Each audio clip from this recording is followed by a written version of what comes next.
Hey guys, what is up? Another oversimplified reaction here, this time about the Emu War, which, quite frankly, I don't think any American really knows anything about. We did not learn about this at all at school. Wouldn't even know this conflict existed until I saw Oversimplified, make this video about it, and so it kind of made me curious, like, what is it about? I didn't really look too much into it, because I really want to watch this video, but from my little understanding, it's a conflict that happened in Australia, I believe, and emus were being annoying, and I guess the government was like, alright, let's go take them out, and they failed, because emus are still around, or I don't know if it was a war of extermination, but I don't think they won. Yeah, this intro is gonna be short because I have nothing to really talk much about. I'm just gonna jump right into it. Wait, but first, please follow, like, support Oversimplified. I think the guy really does deserve it. Love his videos, love his content, and yeah, that's about it. Without any further ado, let's just get right into it. Let's watch Oversimplified's The Emu War. Okay, let's do the Emu War now. This is Australia. For the man who imagines being strangled by a tarantula while a kangaroo breaks his kneecaps and thinks, yes please. For the man who pictures himself being eaten by a snake in the burning outback while eating a Vegemite sandwich and thinks, yes please. Okay, everything I've heard about Australia, I gotta give it to the people. They're tough over there. They have giant spiders and buff kangaroos running around. Kangaroos scare me, guys. Like, there's something human, like, in their body physique, and they just look like how, I guess, like, when the Egyptians or something were portraying, like, the gods as half human, half animal hybrids, like, kangaroos seem to, like, exemplify that in real life, so, I don't know, they scare me, so I could not live in Australia. Please. And that man was Governor Arthur Phillip, who landed in eastern Australia in 1788, presumably saw a dingo being eaten by a crocodile, being eaten by a death adder, being eaten by a koala, being eaten by Mel Gibson, and thought to himself, yes, good. Now I know what you're thinking, but oversimplified, the British didn't discover Australia, the Vikings did. And you'd be wrong. I'm not sure why you'd think that. But hey, if you love Vikings so much, then why don't you check out today's sponsor? Vikings War of Clans was inspired by the PC strategy and RPG games of the 90s we all loved, like Age of Empires and Civilization. If you, like me, grow forever, but this is great. New York. Buy! Man, this is great. The market will continue to grow forever, but what if it doesn't? Oh crap, I never thought of that. Sell! Sell! And the stock market crashed, which led to economic downturn, which meant banks wouldn't lend anyone any money, which led to more economic downturn, which meant everyone stopped buying stuff, which led to more economic downturn. And hey, what if all the crops in the Great Plains were destroyed in a drought, and then a big dust storm engulfed the area?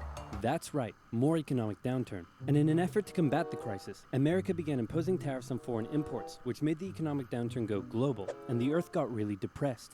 But one nation that was hit harder than most by the whole affair, Australia. The problem for Australia was that it relied heavily on its export industries, and in the current economic climate, no one was buying. To make things worse, Australia had introduced its own currency and pegged it onto the gold standard via the British pound, but then the UK started messing with its own peg on the gold standard, and if this is starting to sound confusing, then let me oversimplify it for you. Hey UK, looks like my car is broken down. Want to give me a tow? No problem, friend, I got you.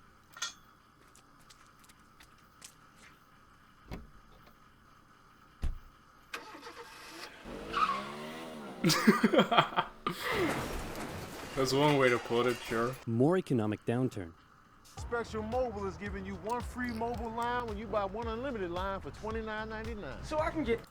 The point I'm trying to make is things weren't good, and in particular, it was Australia's farmers that were suffering most. After the First World War, Australia had given returning veterans land for farming, but with the current economic crisis, the farmers just weren't making enough money, and many left to go find work in the cities. But for those who remained, things were about to get even worse.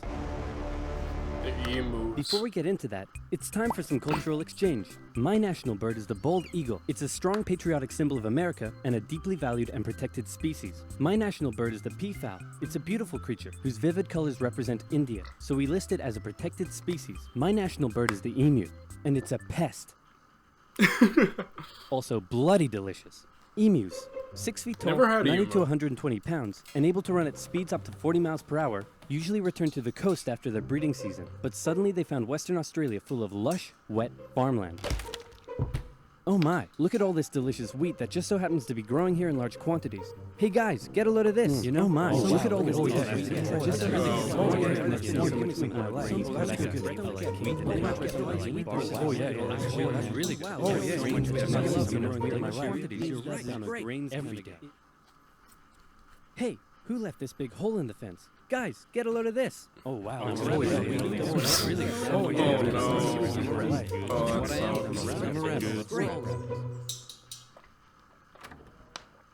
What a lovely morning for some farming. What? Those damned emus, they have it in for me. They're bullies. They're nothing but bullies. Calm down, Bruce. They're just animals. It's not personal. Hey, Farmer Bruce, where did you find that hat? The toilet? Yes. Yes. 20,000 emus cost the already Nice. struggling farmers millions more pounds in lost crops and damages. The situation couldn't continue like this. Something had to be done. So in 1932, the farmers turned to the government for help. You'd think they'd go to the Minister of Agriculture, but these farmers said no. This is a job for the military. So they went to George Dang. Pierce, the Minister of Defense. That's right. Australia was to go to war with the emus. But This not is everyone was happy wild, with dude. it. This is barbaric. We can't go slaughtering thousands of our own national bird. Oh, come on, guys. The machine guns will make it quick and painless. Machine guns? You're using machine guns? This is animal cruelty. Look, I know it's unusual, but it's not like we're poachers turning the birds into feather hats. This is insane. The fact that this happened in real life is the funniest thing ever, dudes. Real life, like, surpasses fiction, in my opinion, because just the absurdity that us as a species have done, like, just the absurd things, is wild.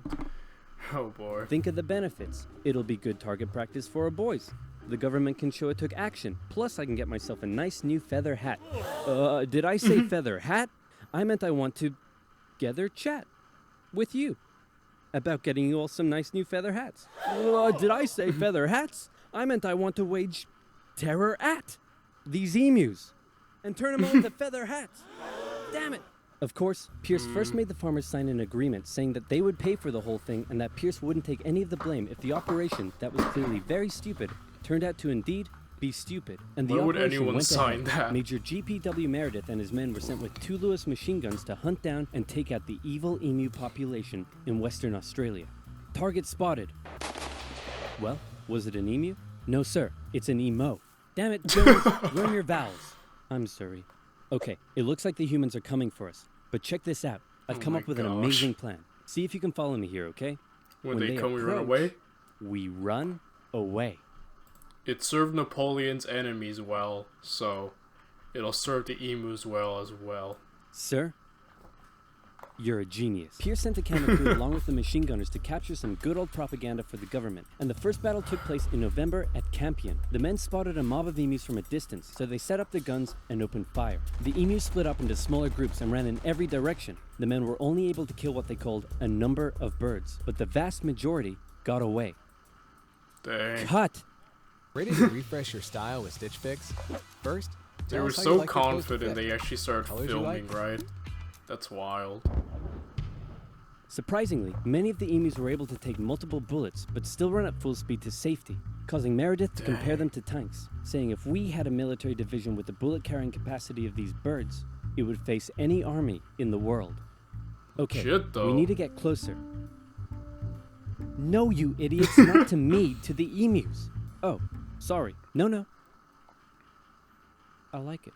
So next, they tried sneaking up on a large number of emus near a local dam and firing at short range. Maybe the men were just unlucky, but my professional opinion says the emus were magic, because both guns jammed after just 12 emus were killed, and once again, the rest Wow. got away. It's like God favored the emus over the Australian government. That's wild. Cut! The men were feeling a little humiliated after losing to a pack of discount ostriches, so they decided to move further south, where the emus were said to Yeah, be I'd be tame. embarrassed And this too. time, they had a new strategy. Okay, Jones, here's the plan. You mount the machine gun in the back, I'll chase the emus, you shoot. Got it? Got it.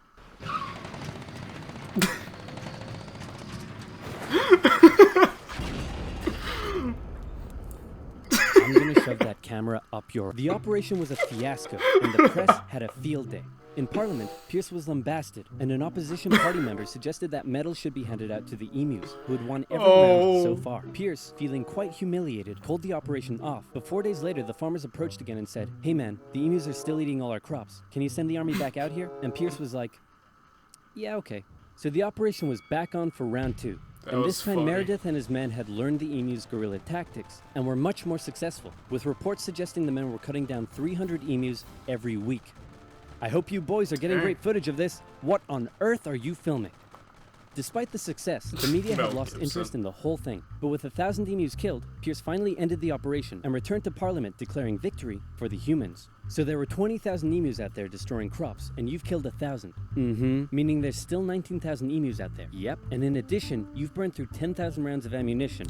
Meaning you wasted 10 rounds per confirmed kill. That's right. Yeah, I'm gonna go ahead and call this one for the emus. At least I have a feather hat. What? What? What a great blunder. Wow. So in the end, the emus won the Great Emu War of 1932, and the emus continued to wreak havoc on the farmers for years to come. The government introduced a bounty system, which saw some success. But for a moment, let's take some time to remember the brave men who said goodbye to their families and risked their lives to take on the great, evil emu population in Western Australia.